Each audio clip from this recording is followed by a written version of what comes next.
চাই। মোদের বলতে নাহি লাজ, মোদের মিষ্টি খাওয়াই কাজ। মোদের বলতে নাহি লাজ, মোদের মিষ্টি খাওয়া কাজ। দুধ পুলি আর মালপোয়াটা জমিয়ে বসে খায়। বলো বলো কার কথা চাই ভাই, মিছি মিছি করো কেন খাই খাই।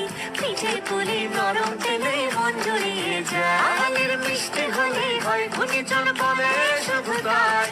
রসবড়া আর চিতই পিঠে বেশি করে যায়। মোদের বলতে নাহি লাজ, মোদের মিষ্টি খাওয়াই কাজ। মোদের বলতে নাই লাজ, মোদের মিষ্টি খাওয়াই কাজ। লস্যি পিঠে ছানার পুলি আর